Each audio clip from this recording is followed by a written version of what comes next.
Hey, welcome everybody. It's Amber here. I'm here with my friend Annie, and we're going to chat about all the amazing things that she's doing. But I just wanted to say, Annie and I met, I don't know, what is it, 2019, 2018? I don't know. It was definitely the before times in Minneapolis at a yoga thing. And I've been super excited to be in her orbit ever since. We've both been through many different changes and different things since the pandemic. But we're back together once again. It feels good to be in the same space. Thanks for showing up today. Yeah, thanks for having me, Amber. Yeah, so we are going to talk about Rad Fat Adventure Camp, which I'm super excited to get into. But before we do, tell us a little bit about who you are and what do you do in the world and how do you spend in your time these days? Yeah.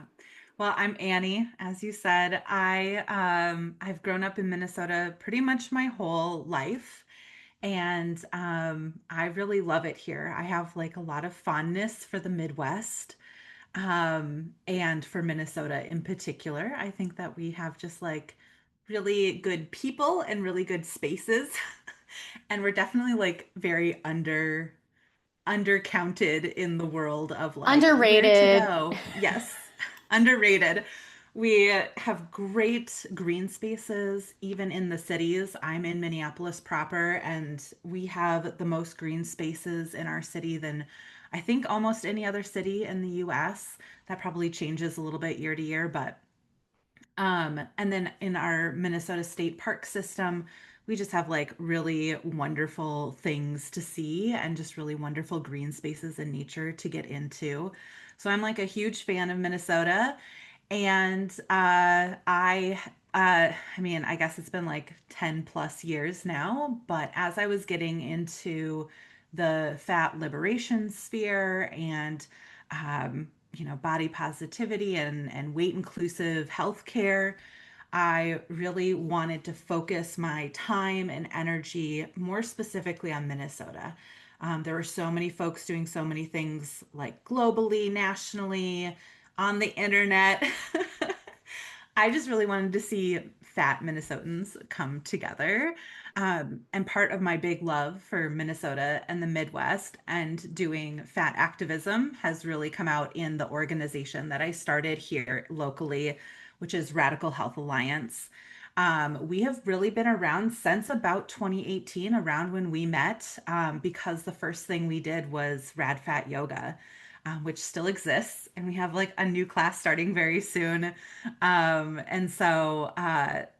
was the moment when I just wanted to make sure that the organization was established. The yoga class was like making some money, and I wanted to make sure that that money was, correctly accounted for as a nonprofit.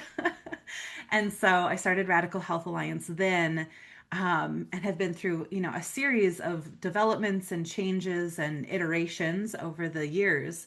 But one of the biggest things that we did to date has been Rad Fat Adventure Camp, which started in 2019 and then obviously got a little disrupted in 2020. But we're back now, 7 years later, for our second Rad Fat Camp for 2026. That is super exciting. So you're going to tell us all about Rad Fat Adventure Camp, but I was wondering, like, before you get into kind of like what it is and what y'all are doing this year, what's the origin story of Rad Fat Adventure Camp? Like, why did you decide to start having a summer camp for adults for fat folks? Why? Where'd that come from? Tell us the story. Yeah, it was is honestly very like serendipitous. It's this weird intersection of infusion of like so many of my identities and experiences as a human in this world. And so when I was growing up, I was a fat kid. I grew up in the 90s and the early aughts, and we're re-experiencing similar attitudes now with the era of GLP-1s for weight loss. But for those who weren't there in the 90s and early aughts, that time period was just very thin obsessed. And our versions of like what we saw in fat people on TV were just ridiculous. They were barely larger than the mainstream ideal. They probably didn't even wear plus sizes. Um, and so it was just very evident to me, even as a kid, that like my body was different and seen differently than other bodies. It was seen as something I should change and something that didn't belong in different spaces.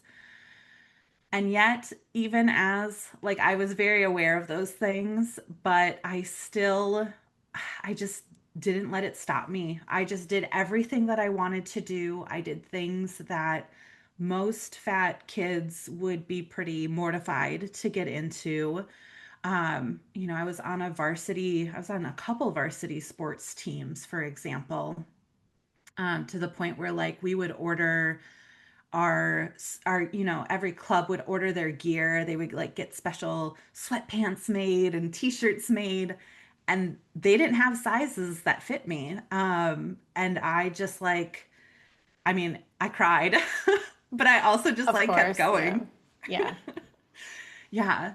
And one of the other experiences that I had was I was a Girl Scout for 12 years. So from the time I was in first grade until I was a senior in high school, I I did Girl Scouts, and we did everything. I know that people have different experiences, especially with Girl Scouts, depending on like who your leaders are and depending on like what you have available to you. But I had very cool leaders. They did not stop us from doing really anything that we wanted to do. They were willing to just go for it and like take us on kind of wild adventures. And we learned to camp, we learned to tent camp, we did winter camping. We like in Minnesota in I don't remember when it was, but there was snow on the ground. We literally built our own little igloos out of snow and slept in them for the night. That's wild. I love it. Yeah. And like I was just treated like one of the crew. Like I was never treated like somebody who couldn't do what the other kids could do. Um, we did pretty, rigorous camping, I would say. We built our own fires, and we learned to work with pocket knives and all of that stuff. And some of the things that we did was they're called jamborees, and they're these nationwide Girl Scout get-togethers, and they happen infrequently. It's not even every year because somebody has to figure it out. Somebody has to say, "We're going to host it. We're going to do all this work. It's a ton of work, and we're going to host it." And we got to go to we went to three that were out of state. We went to Kansas, South Dakota, and Idaho. And then we hosted one here in Minnesota. And so I got to experience those moments of like community and people coming together. And there's just something different about gatherings that happen in nature, I feel like. Um, there's something more human about them than other kinds of gatherings that happen in hotels or conference centers. Those have their place as well, but like there is something like really magical that like seems to change at the cellular level when people are looking at each other face to face in nature, yeah, like cooking together around a fire together. Like there's something very primal about that. Um, and I had been just thinking about that experience as I was community building in Minneapolis, and, bringing people together for hiking, bringing people together for yoga. And we would come together and some connections would get made, but then like we go back to our daily lives. And so I had been mulling the idea of a camp in my head for a while. And I happened to be at brunch with other fat folks. Like somebody was just like, if you're in the fat community and you want to come over and have brunch, let's do it. So we did. And we were talking, and somebody said something about like, wouldn't it be so cool if like we did a camp or a retreat or something for our community? And I like zoned in. I was like, yes, I have been thinking about this. Let's do it. Let's make this happen. And so it was me and four others in that room that started to dream and create and bring together what would eventually become Rad Fat Adventure Camp 2019. um, and yeah, we did it. It's still kind of unbelievable. Still kind of unbelievable that 2026 is around the corner. Oh my Um, gosh, I know. It seems like it was like just yesterday, but also so long ago. At least that's how my experience of like time has gotten weird in the last few years.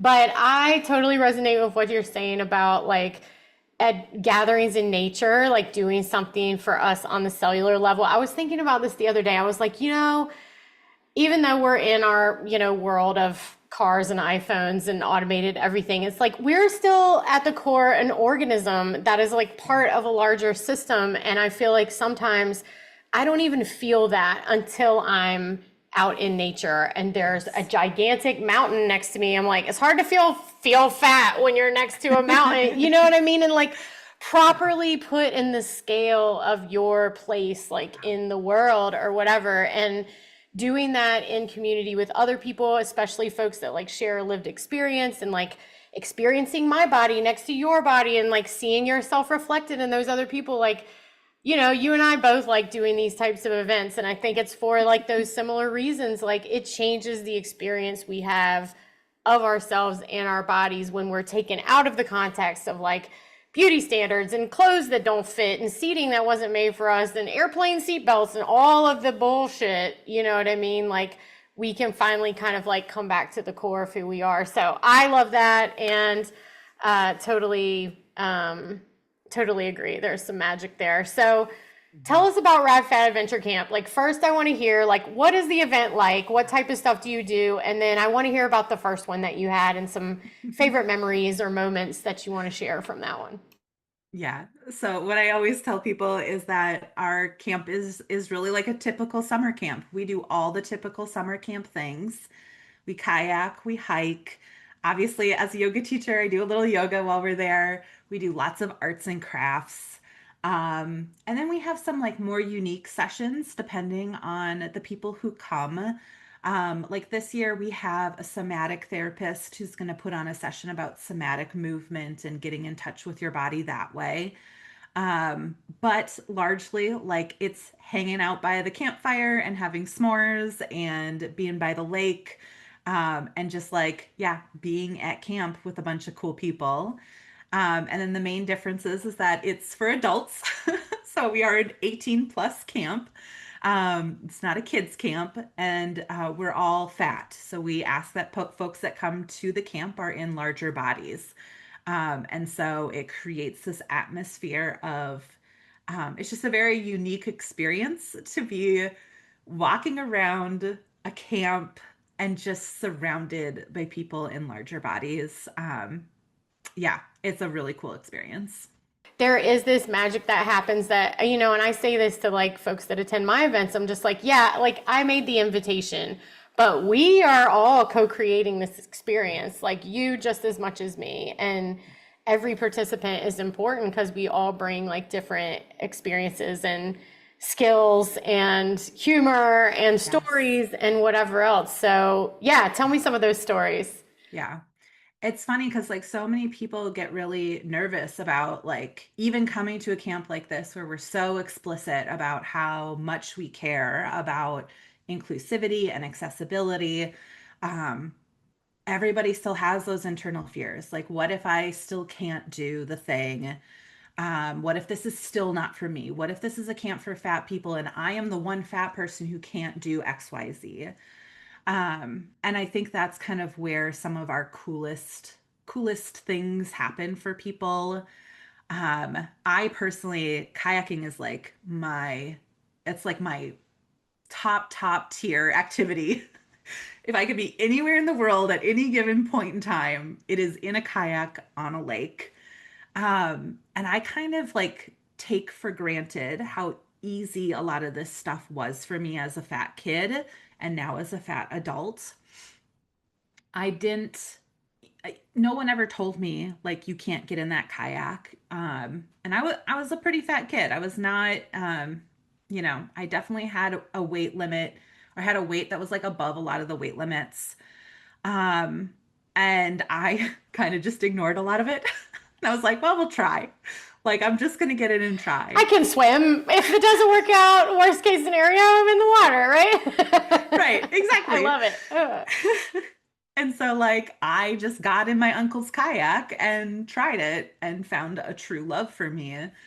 Um, and it was really like as I started to do this work that I like kind of had to be re-reminded over and over again that like that actually isn't a normal experience for most folks like me. We're told over and over again that like your body's wrong, nothing's built for your body, so either change your body or you don't get to have experiences. And so that was a big part of why I wanted to put together this camp. And so like one of the things that we do is kayaking because of course I'm not going to have a camp without kayaking. And so like we do all the work to make sure that like the life vests work for people, the kayaks work for people. And then people get to just show up and try things. And one of the people who got into one of our kayaks, who really thought that like kayaking was not for her, that like people like her don't get to kayak. And we got her in a kayak. And oh my God, like the joy on her face as she experienced this, it was just like it was the thing that like filled my heart for the rest of the year, was knowing that like I got one more person to love kayaking who thought that they were never gonna even try it. And that person left camp and like bought a kayak within a month of leaving camp and still enjoys kayaking as one of their favorite activities today.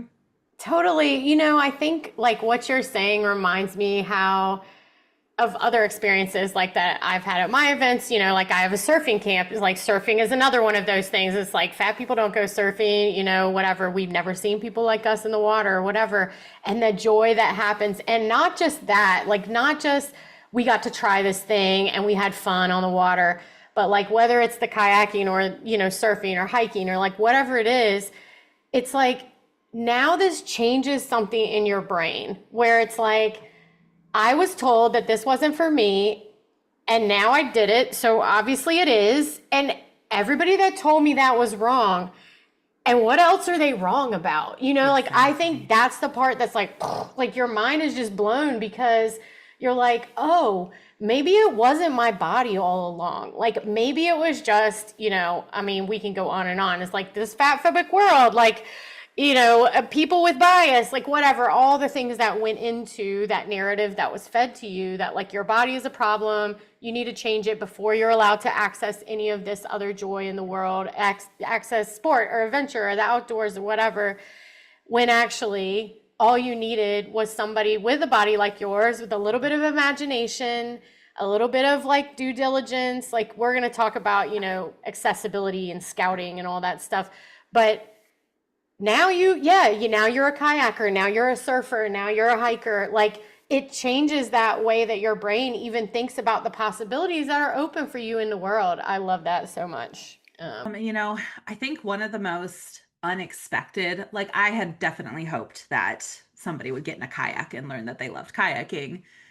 But the things that like I didn't expect at all, one of them was around food. And I'm actually a dietitian, so I probably should have been a little bit more prepared for how impactful the eating experiences were going to be.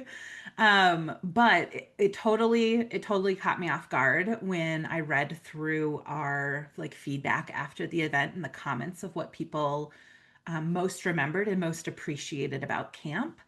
And the dining experience, which like people are staying at a multi-day overnight camp, obviously you have to feed people.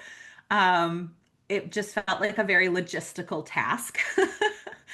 And in the end, what we actually learned was that the experience of eating in a communal dining hall with other fat folks who weren't looking at each other's plates and judging how much you were eating and judging if you had seconds. That was another super fundamental shift that happened in people because they had not experienced that ever before. Uh, I think even when we eat alone as fat people, all of those judgments, whether they come from us or come from other people, are also still playing out. And then when you are with other people, it's just not a very common experience to just be able to like eat joyfully without, wondering and questioning and thinking that when you actually do get that experience, it is like a light bulb shift, a light bulb moment when you realize this can actually be different. Um, and I really hope that people have taken that into their lives, especially as a dietitian, to really like allow themselves to enjoy the food that they're eating as they're eating it.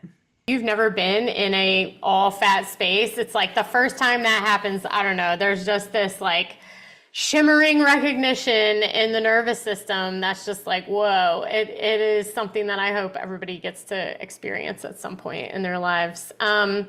So something we have in common is that you and I both design events that center fat bodies and also that take accessibility into consideration. And Hmm. accessibility, of course, can look a lot of different ways, right? Hmm. From the, physical things like seating or bathrooms to, finances and everything else. But I want to talk about, the aspects of accessibility that you consider for your trips. Like, what does the prep look like for a trip like this? For people who might be listening and like, oh my God, I want this type of experience. But what about, maybe I won't fit here. Maybe my mobility is too limited to Yeah. do that. Like, what's the prep work look like? What is your scouting process for this type of event? Yeah. So we're at the same camp we were back in 2019. And so back then we went up to the camp to tour it. And it was fun. It's fun and funny because they had never had questions like we asked them. And so I would remember we would like go into a space and it would be all like packed up. And so they would just be a big empty space. And I would be like, okay, so what about the chairs? And she'd be like, oh yeah, we have whatever, 100 chairs in there. And I was like, okay, can I see the chairs? And she was like, I guess, and like unlocks the storage room. And I'm like looking at the chairs and like taking pictures of the brand so that I can go back and make sure that they are size accessible and look up, do they have weight limits? I'm looking if they have chairs with arms. I'm looking like just do they feel like sturdy chairs for fat people to sit in?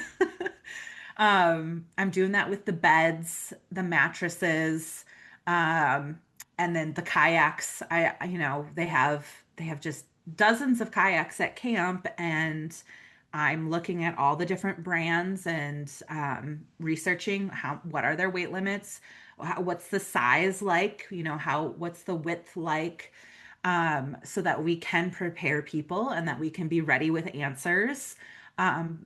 Because that is probably one of the things about accessibility and inclusion is there are going to be times when you can't be inclusive or accessible to absolutely everybody. And so that's the other side of that. It's just like radical transparency. So I'm not going to try to hide, if we only had kayaks that went up to a certain weight limit, I want to be really transparent about that. And so we really try to be transparent about everything about camp. Camp is also like, it's big. We had 75 people last year. We could have, well over 100 this year. When you're housing that many people on site, like there are just naturally distances that you're going to have to traverse. And so we try to be really like, yeah, radically transparent about those things.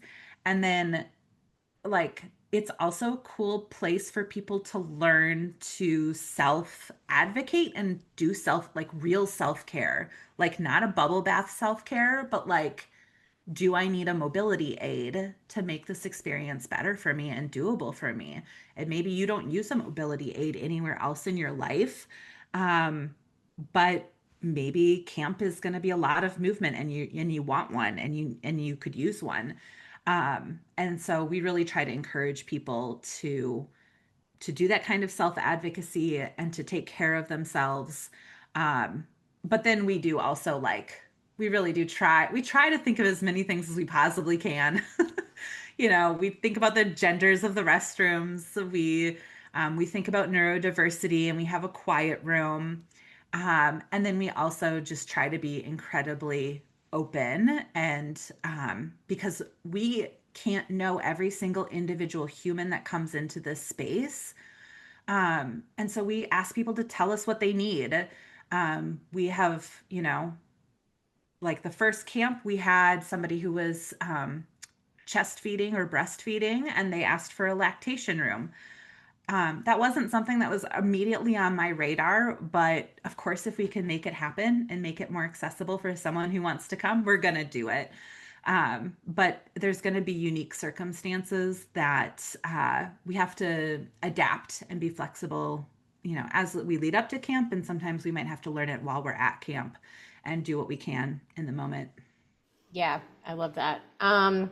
So the first Rad Fat Adventure Camp in 2019, I know is a big success, but you're going even bigger this year and renting out the entire camp. So it's going to be a fat takeover. So cool. Yep. So tell me about this year's event. Like, what do you want people to know about the one that's coming up? Tell us the dates, all that Yeah. stuff.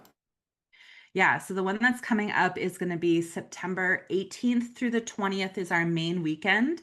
So our first camp was a Friday through Sunday. We're still making that an option for folks, but we also know that it went by really, really fast for a lot of people and they didn't want to go home.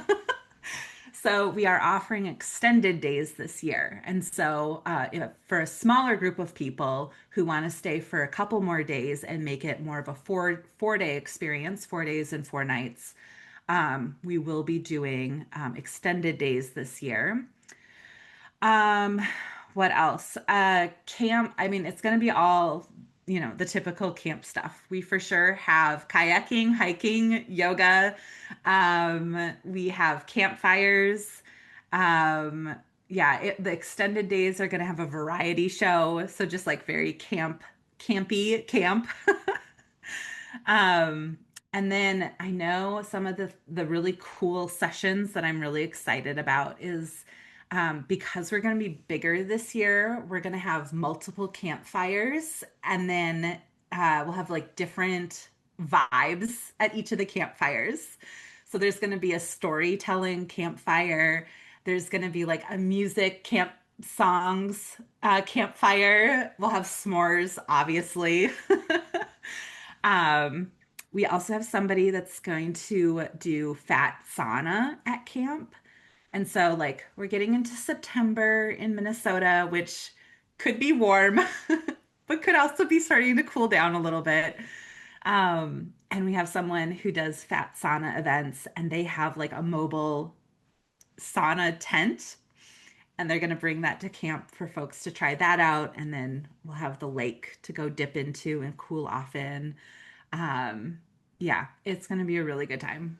My heart is broken that I cannot attend this event. Oh my God. I need this so bad. I love that like there's multiple campfires with different vibes. I'm like, I would have to like make a pilgrimage to Yes. each one and like, oh my God, it sounds so good. Okay, Yeah. so what would you say to someone who's worried that even an event that centers fat bodies is like might be too hard for their body or they might still not fit in? Do you have any message for them? I mean, I think that it's okay if you come to camp and you learn that some things aren't for you. That's honestly just as valid an outcome as learning that you do love something. But if you want the opportunity to try these things, I think that this camp environment is really the place where you're going to get the least barriers of entrance to trying it. Um, like we lead hikes that are truly meandering through the woods. Like hike is almost an inappropriate term to use because We're it brings up moseying. We're not. exactly. Because honestly, if all my goal was to like go really hard and get my heart rate up, I can get on a treadmill in a gym and get that accomplished. If I'm doing it in nature, I want to look around and look at the nature. I know. I need to touch things and sniff things and investigate things. You know what I mean? Like, yeah, Yes. that's better. And like we'll have like a hike, but we'll also have plenty of sessions that are just like getting in touch with nature in ways that might be much more accessible. So we have like I think she named it natures and note cards. And we're going to do paper making with natural elements. And so you'll get to go out and just kind of, again, mosey, meander, explore, um, touch nature, find some leaves that look really cool, and then make them into paper. And so there's just so many entry points into the camp experience. And we try to make sure like every breakout session has a wide range of different types of activities. Um, some people like to like pick and choose, right? They want like a little bit of adventuring and a little bit of crafts and a little bit of whatever. But we also definitely had folks who were like, this is a craft retreat for me. I'm going to set up camp at the craft table. And literally, that's where they were the entire weekend. And that's great. Like, I love that people get to like kind of choose their own adventure at camp. And if you want to be like, super adventure fat person and go do all the adventurous things, cool. If you want to sit and do crafts the whole time, cool. Like this really is, no one is going to question you based on what you choose. People are just going to be thrilled to do whatever you're doing with you. Like you said, choose your own adventure, but also like choose the dose of outdoors that Yeah. you want on that adventure. So sounds Yeah. perfect. Okay. I am past the point of being ready to sign up, but unfortunately I can't join you all this year, but I need to get the dates for next time so I can like Yeah. get in. Sounds so fun. Tell us where we can find you online and how do people sign up if they're interested and anything else you want to share with us before we say goodbye. Absolutely. So we're at radicalhealthalliance.com. Fat Camp is like all over the website, but you can also do radicalhealthalliance.com slash, I'm sorry, .org/fat camp. Um, and yeah, we're on for, I think it's the third weekend in September this year. It is on track to be our biggest camp yet. It's just a very camp experience. I just really love that it is just a whole mess of people coming together, to do a bunch of fun stuff together and like just be in community with other folks who really get it. Amazing. Thanks for being here, Annie. It was so good to chat with you, and I'm excited to share this and hopefully get some folks up there for camp. It sounds like an incredible experience. Thank you. I hope you get to make it some year. Definitely. Thanks a lot.